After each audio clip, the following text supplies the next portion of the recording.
Hello to anyone out there. Hello from Drexel Hill, United Methodist Church, just west of Philadelphia. May you find a blessing in Weekday Transcendence.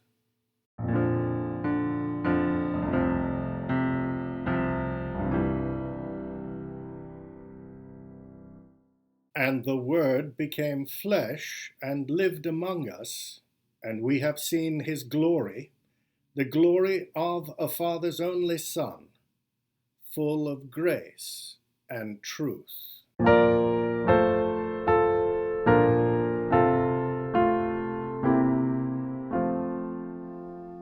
United Methodists have moved away from the practice of reciting a creed each Sunday, something entirely ordinary even just one generation ago. The creeds have interesting histories.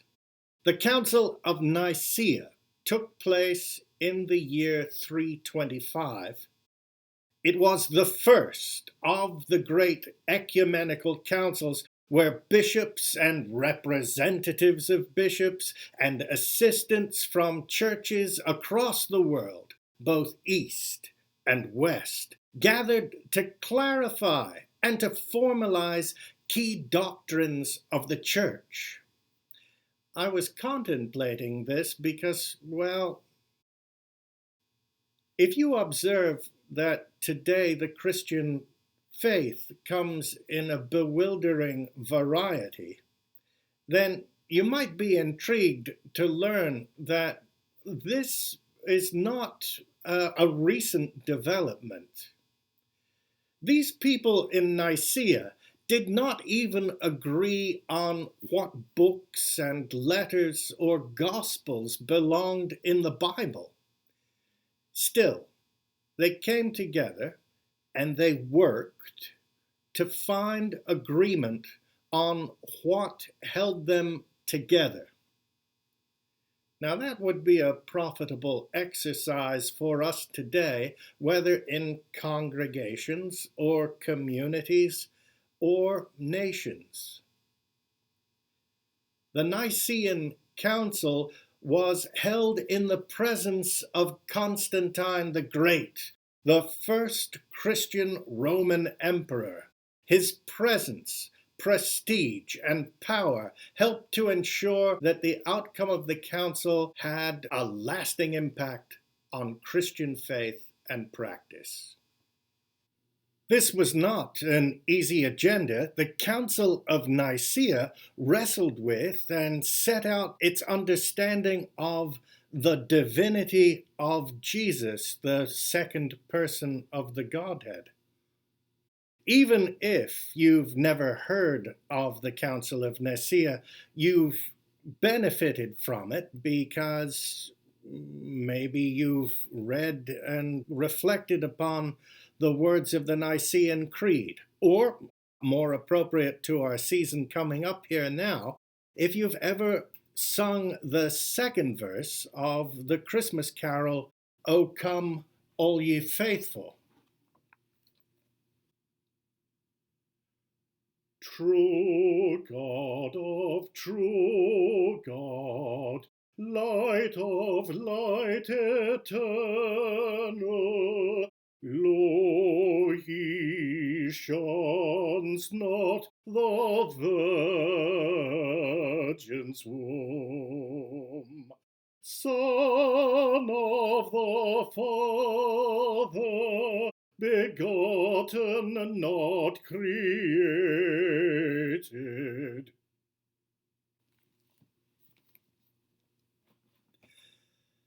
The results of the Council of Nicaea were a mixed bag. It failed to reach an agreement on the date for Easter, the oldest and most important Christian festival. And many of the issues on which they did reach agreement continued to be hotly contested for the next half century.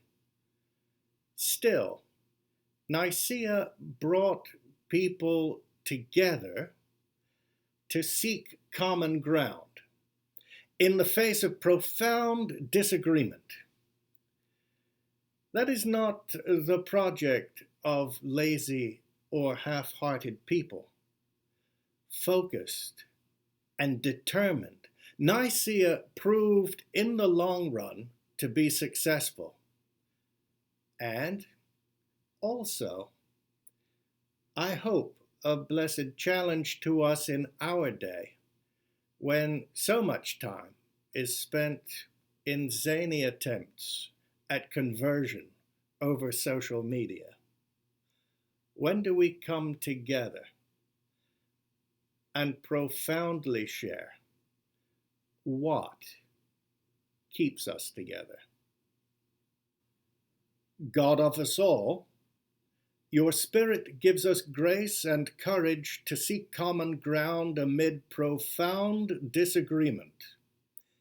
Even as we argue and air our differences, bless us to recognize in one another one for whom Christ also died. Amen. Please come and join us at Drexel Hill United Methodist Church again next week for Weekday Transcendence. And until then, let us remember the digest of Wesley's theology and thought. Do all the good you can, by all the means you can, in all the ways you can, in all the places you can, at all the times you can, to all the people you can, as long as ever you can.